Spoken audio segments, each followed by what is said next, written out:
Good afternoon. My name is Heidi Hart. I'm an attorney with Richardson, Whitman, Large, and Badger. We have offices in Portland and Bangor, and we practice statewide. I am also a former teen parent, a former TANF recipient, and a graduate of the Parents as Scholars program. Born to working poor, married, conservative Christian parents, I am the second of 5 children. From my earliest memories, poverty was a familiar state of affairs, and I can still recall the shame that I felt as a child because of my family's financial struggles. My father was an abusive man, so it was something of a relief when my parents separated when I was 12 years old. Unfortunately, this relief was short-lived as my family plunged deeper and deeper into the hopelessness, degradation, and despair of poverty. I watched my now single mother struggle to raise 5 emotionally scarred children on next to nothing. I saw how my mother was treated by those who were supposed to be there to help her. It made me angry and sad to see my mother cry because she didn't know how she would meet all of our most basic needs every month. Could she afford food if she didn't pay the electric bill? Would we run out of money for heat in the middle of the month and spend days wrapped in blankets around an electric heater? I spent my early life dreaming of a way out of this suffering and uncertainty. Understanding the value of education and its relationship to financial security and success, I fervently hoped that I could somehow make it to college someday. But a childhood spent in poverty can deter any hope of a better future. The need to escape from the daily misery can lead children to make risky choices that threaten their chances for success. And when I learned that I was pregnant at the age of 15, my dreams for a safe and secure future nearly collapsed. I became convinced that my own beautiful daughter would be sentenced to a life like my own, one of deprivation, hunger, cold, embarrassment, shame, and depression. I promised my new baby that I would do everything possible to make her life better than my own had been so far.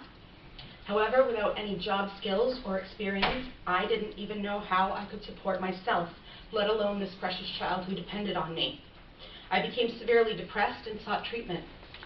As I began to recover, and with the help of my family and others, I managed to get my GED and applied to the University of Southern Maine, where I was accepted. At least at that time, the university was committed to providing quality child care for students who were also parents, along with offering designated family housing on campus. The financial plan for my college attendance was that I would pay for tuition, housing, and child care with student loans and grants. And I would also rely on welfare assistance to fill the gap between the student financial aid available to me and the actual costs of living. Almost immediately after I started college classes, I began hearing reports on the news about welfare reform.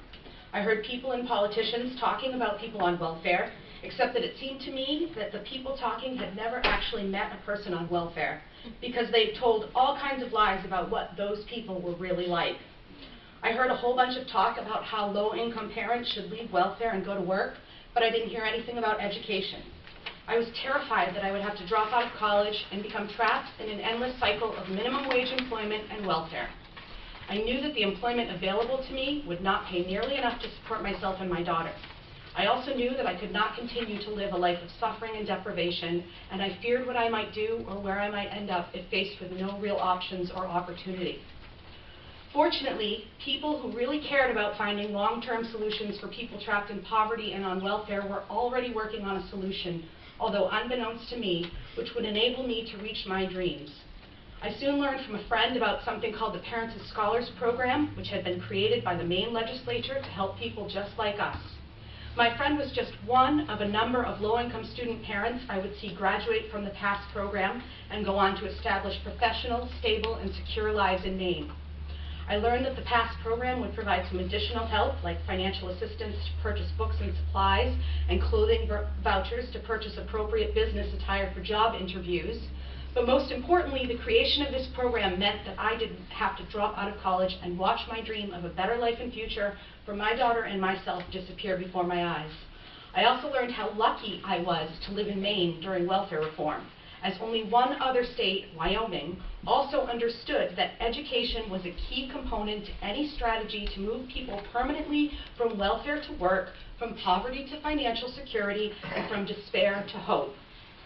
When I graduated from USM, my daughter walked across the stage with me to accept my degree.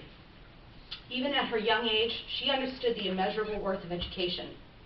I started working full-time just 2 days after my graduation, and I left the welfare rolls for good. That was almost 13 years ago. Then, a year after graduating, the federal TANF legislation was up for reauthorization.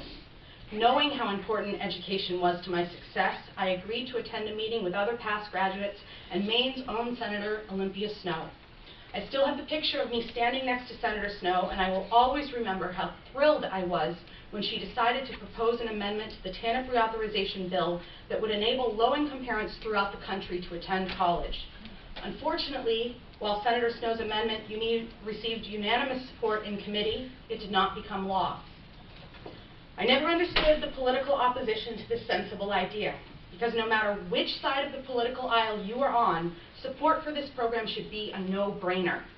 If your goal is to enable people to leave welfare and poverty behind for good, education is key to achieving that goal, because education is key to securing the kind of job that will provide financial independence and security. As a tax-paying citizen, my lifelong contribution to this state will far outweigh the short-term investment that was made in me through the PATS program. The expected course of my daughter's life was also dramatically changed because of the wise decision that Maine made back in 1996 to create this program and provide a lifeline to people like me. Please do not cut the Parents of Scholars program. The cost-benefit analysis in terms of both money and human lives weighs in favor of keeping this opportunity open for low-income parents. This program has demonstrated success in transforming people's lives and economic opportunities. I am just one of many who have benefited from this sensible approach to welfare reform. To destroy this program based on false assumptions and ugly stereotypes about people on welfare would be especially egregious. Cutting or eliminating the PASS program is completely counterproductive to the goal of helping families permanently leave welfare and poverty. I hope that the members of this committee fully understand how foolish and irresponsible that would be, and I hope you refuse to deprive people like me of the hope of a better and more secure future. And I'm happy to answer any questions that you may have. I'm sorry, but we would appreciate it.